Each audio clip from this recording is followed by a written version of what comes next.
Watching on my YouTube channel. अगर आप किसी भी कॉम्पिटिटिव एग्जाम की तैयारी कर रहे हैं तो मेरी ये वीडियो आपके लिए बहुत हेल्पफुल रहेगी, क्योंकि मैं आपको अपने इस चैनल पर जीएस के पोर्शन को कवर करवाऊंगी और वो सभी एनसीईआरटी बेस्ड होंगे। तो आज का हम अपना टॉपिक स्टार्ट करते हैं। तो आज का जो हमारा टॉपिक है वो है सेल। सेल एक बहुत ही इंटरेस्टिंग टॉपिक है और जो सेल से क्वेश्चंस भी काफी आते हैं कॉम्पिटिटिव एग्जाम में। तो हम सेल को आज करते हैं, सेल के बारे में पढ़ते हैं कि क्या है सेल। तो सेल क्या होता है उससे पहले हम ये देखते हैं कि सेल को डिस्कवर किसने किया। तो जो सेल है इसको डिस्कवर किया है रॉबर्ट हुक ने। रॉबर्ट हुक जो थे उन्होंने 1665 में सेल को डिस्कवर किया था, रॉबर्ट हुक। और इन्होंने 1665 में इसको डिस्कवर किया था। तो ये क्या मैग्नीफाइंग ग्लास से ये कॉर्क सेल को स्टडी कर रहे थे। और कॉर्क सेल क्या होता है? ये होता है ये प्लांट के अंदर होता है। तो प्लांट का जो ऊपर का जो छिलका होता है तो उसके अंदर कॉर्क सेल होता है, तो उसको स्टडी कर रहे थे। तो जब वो उस चीज को देख रहे थे तो उन्होंने देखा कि उसके अंदर जब उन्होंने उसको डिस्कवर किया, उसको देखा, तो उसमें उन्हें कुछ इस तरीके का स्ट्रक्चर दिखाई दिया। इस तरीके से, मतलब कि जैसे छोटे छोटे कंपार्टमेंट्स बने होते हैं, तो उन्हें कुछ इस तरीके से कंपार्टमेंट्स उसके अंदर बने हुए दिखाई दिए इस तरीके से। तो उन्होंने क्या कहा कि उन्होंने इस कंपार्टमेंट को, ये जो बॉक्सेस देख रहे हो छोटे छोटे, उन्होंने इस बॉक्सेस को क्या कहा? सेल। सेल नाम क्यों दिया? क्योंकि सेल की मीनिंग होती है जो सेल जो वर्ड है, सेल की मीनिंग क्या है? सेल वर्ड लेटिन वर्ड से आया है और उसका मतलब होता है, ये कहां से डिराइव हुआ है सेल वर्ड? ये हुआ है लेटिन वर्ड से, जिसका नाम है जिसकी मीनिंग होती है लिटिल रूम। Little room. तो उन्होंने ये जो कंपार्टमेंट जैसे है ये आपको दिख रहे हैं, तो उन्हें ये मतलब रूम जैसा उन्हें लगा, तो उन्होंने इसका नाम ये सेल नाम दिया। और सेल की मीनिंग क्या होती है? लिटिल रूम, जो कि लैटिन वर्ड से डिराइव किया गया है। ठीक है, तो फिर उसके बाद आते हैं हम सेल होता क्या है, किस चीज को हम सेल कहते हैं। तो सेल जो है, सेल मतलब बहुत ही फंडामेंटल यूनिट होता है किसी भी लिविंग ऑर्गेनिज्म का। तो सेल क्या होता है? सेल होता है fundamental unit of living organism. Fundamental unit of living organism.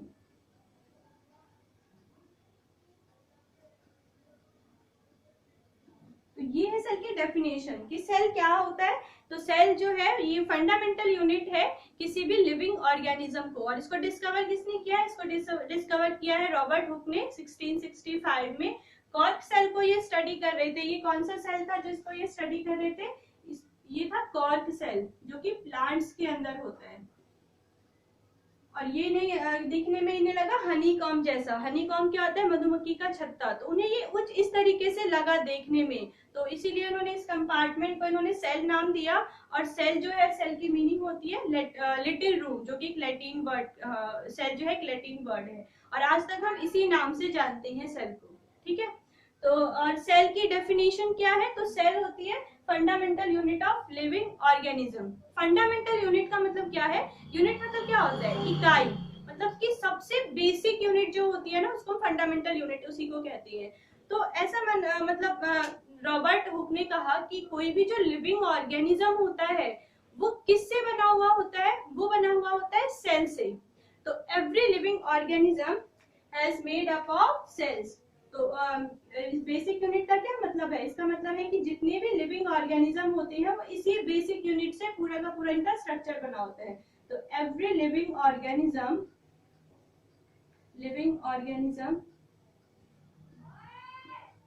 Has made up of sales.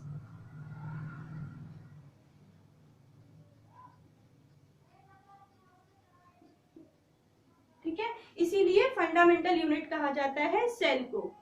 अब हम इसके बाद आते हैं कि जो ये सेल है, अब सेल जो है वो भी मतलब जो लिविंग ऑर्गेनिज्म होती हैं वो सेल के नंबर ऑफ सेल्स के अकॉर्डिंग डिवाइड हुए रहते हैं, जिसमें कि यूनिसेलुलर और मल्टी सेलुलर के बीच में। तो नंबर ऑफ सेल्स के अकॉर्डिंग ऑर्गेनिज्म जो है ये बटे हुए हैं। पहला है यूनिसेलुलर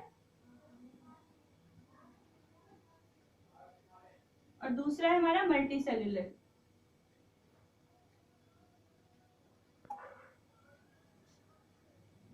यूनिसेलुलर और मल्टी सेलुलर, यूनिसेलुलर और मल्टी सेलुलर क्या होता है ये?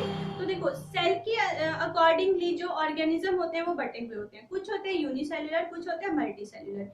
यूनिसेलुलर उन ऑर्गेनिज्म को कहा जाता है जो कि एक ही सेल से पूरा का पूरा होल ऑर्गेनिज्म बना हुआ होता है, मतलब वो जो है वो एक ही, मतलब जो पूरा ऑर्गेनिज्म है ना वो एक ही सेल से ही बना हुआ है, ऐसे ऑर्गेनिज्म को कहते हैं यूनिसेलुलर। क्योंकि यूनि का मतलब क्या होता है? यूनि मतलब होता है एक, तो एक सेल से ही जो पूरा का पूरा ऑर्गेनिज्म बना होता है उसको हम बोलते हैं यूनिसेलुलर। और ऐसे ऑर्गेनिज्म जो कि बहुत सारे सेल से मिलकर बने हुए होते हैं उनको बोलते हैं मल्टी सेलुलर। मल्टी मतलब होता है मैनी, तो बहुत सारे जो सेल से बने होते हैं उनको हम बोलते हैं मल्टी सेलुलर। बहुत इजी है ये, इनके नाम में ही इनकी पूरी मीनिंग है। तो यूनिसेलुलर कौन कौन से होते हैं, कौन से ऐसे ऑर्गेनिज्म है जो यूनिसेलुलर के अंदर आते हैं? तो वो है अमीबा। अमीबा जो है सेल के अंदर बहुत इंपॉर्टेंट है, क्योंकि इस पर बहुत सारे क्वेश्चंस बनते हैं अमीबा से, सेल वाले चैप्टर में अमीबा। और इसके अलावा आता है हमारा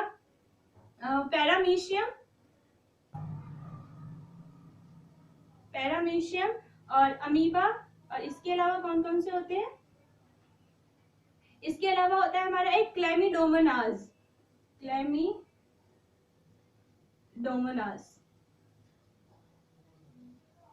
और बैक्टीरिया।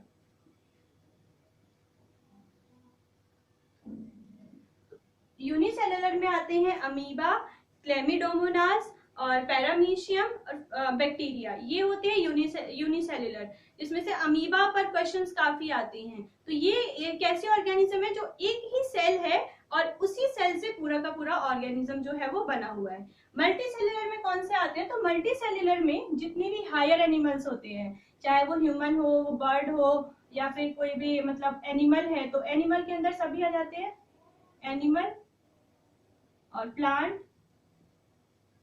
और इसके अलावा आते हैं फंगाई भी, ये हायर एनिमल नहीं है बट फिर भी मल्टी सेलुलर में ही आते हैं, और प्लांट। तो ये सब है हमारे मल्टी सेलुलर और ये है यूनिसेलुलर। तो मल्टी सेलुलर मतलब कि ये बहुत सारे सेल्स से मिलकर बने होते हैं। तो हम जो ह्यूमंस हैं हम भी बहुत सारे सेल्स से मिलकर बने हुए हैं।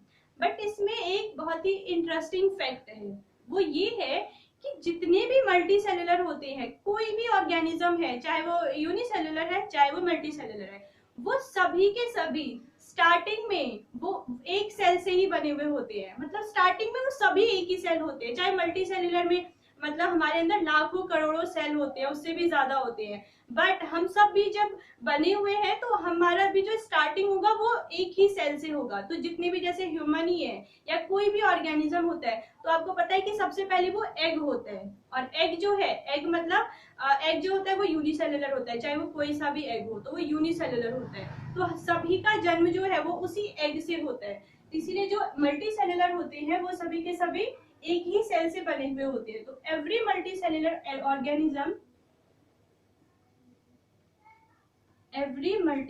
Organism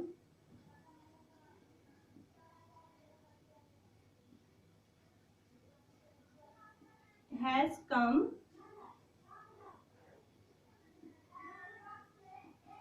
from single cell।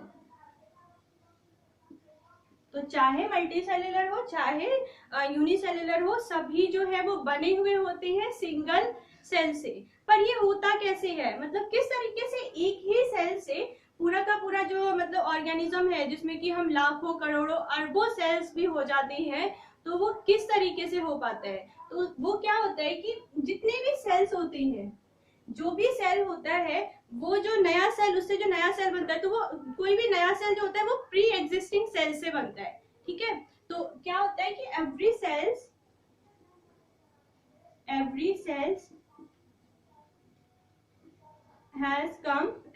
has come from pre-existing cell.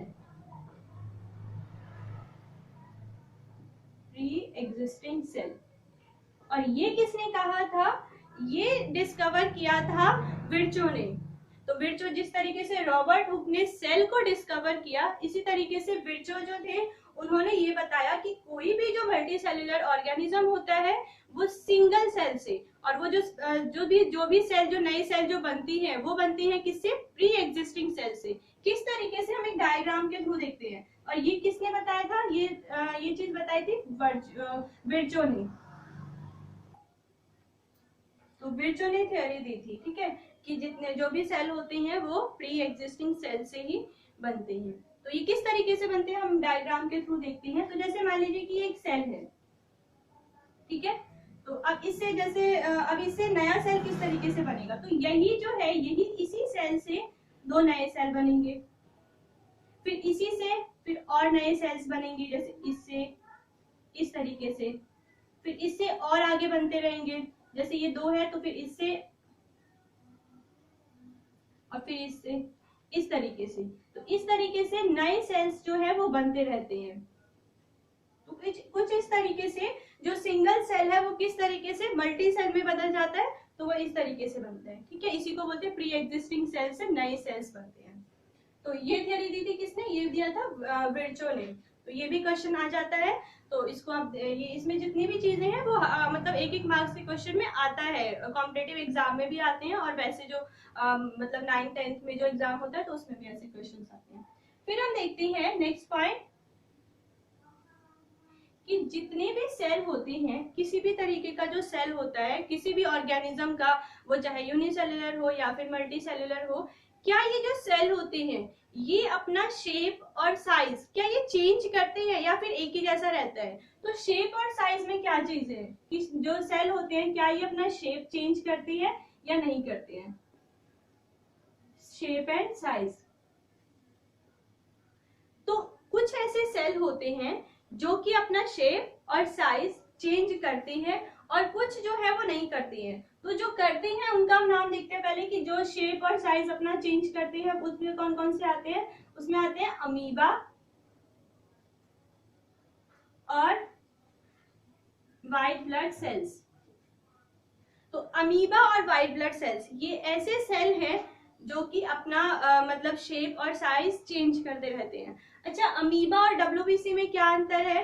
तो अमीबा जो है ये एक सिंगल सेल से बना हुआ पूरा का पूरा ऑर्गेनिज्म है, बट जो व्हाइट ब्लड सेल्स है ये पूरा का पूरा ऑर्गेनिज्म नहीं है, ये हमारी बॉडी का एक पार्ट है, एक सेल है, जो कि इसका एक अलग फंक्शन है। हमारी बॉडी में बहुत सारे सेल है और उसमें से ही एक सेल है डब्ल्यूबीसी। तो ये कोई ऑर्गेनिज्म नहीं है, बट ये सिंगल सेल से बना हुआ ऑर्गेनिज्म है, और ये जो है कोई ऑर्गेनिज्म नहीं है, ठीक है। और जो चेंज नहीं करते हैं उसमें बहुत सारे हैं जो कि चेंज नहीं करते हैं, उसमें से एक देखते हैं, वो है नर्व सेल्स। नर्व सेल्स का जो शेप और साइज होता है वो चेंज नहीं होता है। चेंज जो होता है उसमें से क्वेश्चंस बनते हैं। तो अमीबा और जो डब्ल्यूबीसी होते हैं वो अपना शेप और साइज चेंज करते हैं। तो हमने सेल के बारे में भी क्या पढ़ा था कि सेल जो है वो क्या है? Fundamental unit of living organism. अब हम इसको थोड़ा सा और इलेबोरेट करके समझते हैं कि सेल क्या होता है। तो सेल को स्ट्रक्चरल एंड फंक्शनल यूनिट भी कहा जाता है। Structural and functional unit. तो सेल को स्ट्रक्चरल यूनिट क्यों कहते हैं और फंक्शनल यूनिट क्यों कहा जाता है? तो स्ट्रक्चरल यूनिट इसलिए कहते हैं सेल को क्योंकि सेल का अपना स्ट्रक्चर होता है, और इसी सेल के स्ट्रक्चर की वजह से किसी भी लिविंग ऑर्गेनिज्म को स्ट्रक्चर मिल पाता है। तो मतलब जो भी लिविंग ऑर्गेनिज्म है जिसका कि अपना कोई ना कोई स्ट्रक्चर है, तो वो किस वजह से है? क्योंकि सेल का अपना स्ट्रक्चर होता है, इसीलिए सेल को स्ट्रक्चरल यूनिट कहा जाता है। But why it is called functional unit? Functional unit क्यों कहती है? तो फंक्शनल यूनिट इसलिए कहते हैं क्योंकि सेल जो है ये एक मतलब ये लिविंग सेल होता है। सेल जो होता है ये लिविंग चीज है, अपने आप में इसके अंदर लाइफ होती है। हम क्या बोलते हैं इसको? Fundamental unit of living organism, या फिर हम इसकी जगह लाइफ भी लिख सकते हैं, मतलब मीनिंग सेम है। तो ये लाइफ का फंडामेंटल यूनिट है, ठीक है। तो इसी वजह से इनके अंदर लाइफ होती है, ये लिविंग चीज है, सेल जो है वो लिविंग है, इसीलिए इसको फंक्शनल बोलते हैं। क्योंकि और ये लिविंग है तो ये कुछ ना कुछ फंक्शन परफॉर्म करते हैं। तो सेल के अंदर कैपेसिटी होती है किसी फंक्शन को परफॉर्म करने की, इसीलिए सेल को फंक्शनल यूनिट कहा जाता है। तो सेल में क्या होता है? Cell has capacity to perform function, इसीलिए इसको क्या कहते हैं? फंक्शनल यूनिट कहते हैं। और स्ट्रक्चरल यूनिट क्यों कहते हैं? क्योंकि ये इनका अपना स्ट्रक्चर होता है, और इसी वजह से किसी भी लिविंग ऑर्गेनिज्म का भी जो स्ट्रक्चर होता है वो इसी वजह से होता है, क्योंकि सेल में स्ट्रक्चर होता है, सेल का अपना स्ट्रक्चर होता है, इसीलिए हम इसको स्ट्रक्चरल एंड फंक्शनल यूनिट कहते हैं। अब ये कोई ना कोई फंक्शन करते हैं, हमने ये तो पढ़ लिया है कि जो सेल होते हैं ये फंक्शन परफॉर्म करते हैं। बट इसमें जैसे कि हमारी बॉडी है, हमारी बॉडी जो है इसमें बहुत सारे ऑर्गन्स हैं जो कि फंक्शन करते हैं, अलग अलग ऑर्गन फंक्शन करते हैं, तो हम लोग सरवाइव कर पा रहे हैं। वरना इन्हीं ऑर्गन से हम हैं, अगर ये ऑर्गन्स एक भी ऑर्गन जो है अपना फंक्शन करना बंद कर दे तो फिर हम लोग मतलब फिर हम भी डेड हो जाएंगे, फिर हम लिविंग नहीं रहेंगे। इसी तरीके से सेल जो है, सेल भी फंक्शन परफॉर्म करती है, बट ये किस तरीके से कर पाती है? तो सेल के जैसे हमारे अंदर ऑर्गन्स है, बॉडी के पार्ट्स हैं जिसको कि हम ऑर्गन्स बोलते हैं, इसी तरीके से सेल के भी अपने ऑर्गन्स होते हैं जिनको क्या कहा जाता है? ऑर्गेनेल्स। सेल की जो मतलब सेल के अंदर क्या होता है? ऑर्गेनेल्स होते हैं, और यही ऑर्गेनेल्स जब अलग अलग ऑर्गेनेल्स जो हैं वो अपना फंक्शन परफॉर्म करते हैं, तो ये जब कंबाइनली अपना फंक्शन परफॉर्म करते हैं ना, तो एक सेल जो है वो फंक्शन कर पाता है, ठीक है। तो इसमें सेल अगर कोई काम करती है, कोई एक्टिविटी कर रही है सेल, तो उसके पीछे क्या है कि ऑर्गेनेल्स जो है उसकी वो फंक्शन परफॉर्म कर रहे हैं। तो जो ऑर्गेनेल्स होते हैं वो हम देखते हैं कि कौन कौन से हैं। तो इसमें भी एक बहुत ही इंटरेस्टिंग सा फैक्ट है कि चाहे कोई सा भी लिविंग ऑर्गेनिज्म है, चाहे कोई सा भी सिस्टम है, जैसे हमारी बॉडी के अंदर बहुत सारे सिस्टम है, हमारा ब्रेन है, डाइजेस्टिव सिस्टम है, व्हाइट ब्लड सेल्स है, रेड ब्लड सेल्स है, सर्कुलेटरी सिस्टम है, और चाहे लिविंग ऑर्गेनिज्म कोई सा भी हो, तो जितने भी सेल्स होंगे ना, उन सब सेल्स के अंदर कुछ बेसिक जो ऑर्गेनेल्स होते हैं वो सबके सेम होते हैं। चाहे वो लिविंग ऑर्गेनिज्म दूसरा है, चाहे वो सेल दूसरे हो, बट उनके जो ऑर्गेनेल्स होंगे, कुछ बेसिक ऑर्गेनेल्स जो होंगे वो सेम होंगे। और तो उसमें कौन कौन से आते हैं? उसमें सबसे पहले आता है हमारा सेल मेम्ब्रेन,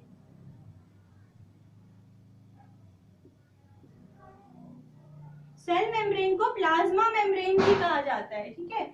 और दूसरा आता है हमारा साइटोप्लाज्म, और फिर थर्ड आता है न्यूक्लियस।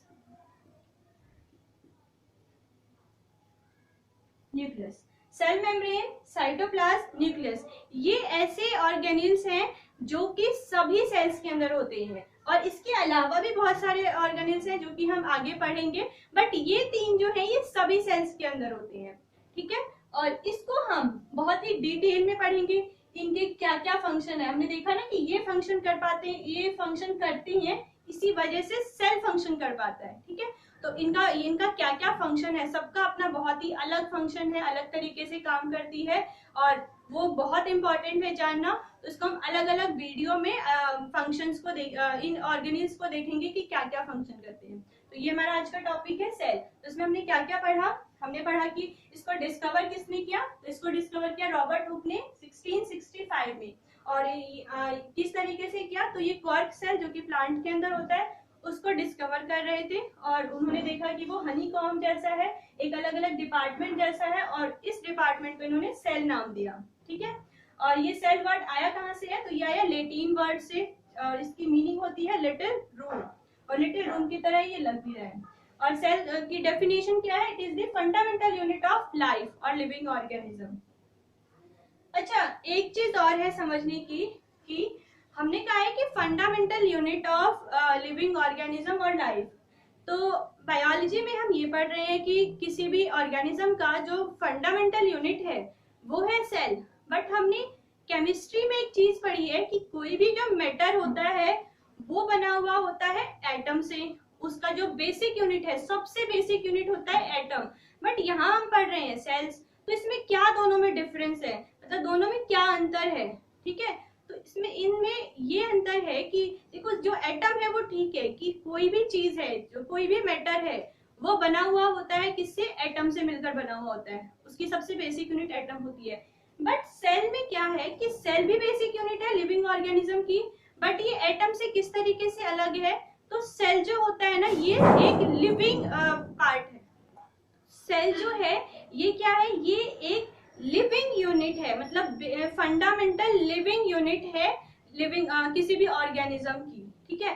बट एटम जो होते हैं ये कोई लिविंग नहीं होता है, ये नॉन लिविंग होता है, ठीक है। तो जो सेल है ये भी कई एटम से मिलकर बना है, बट हमने सेल को बेसिक यूनिट क्यों कहा है, क्योंकि ये बेसिक यूनिट है लिविंग ऑर्गेनिज्म की, जो इसके अंदर लाइफ होती है, ठीक है। तो ये सेल जो होता है इसके अंदर लाइफ होती है, इसको इस तरीके से लिविंग फंडामेंटल यूनिट माना गया है। बट एटम के अंदर वो चीज नहीं होती है। तो इस तरीके से दोनों में डिफरेंस है।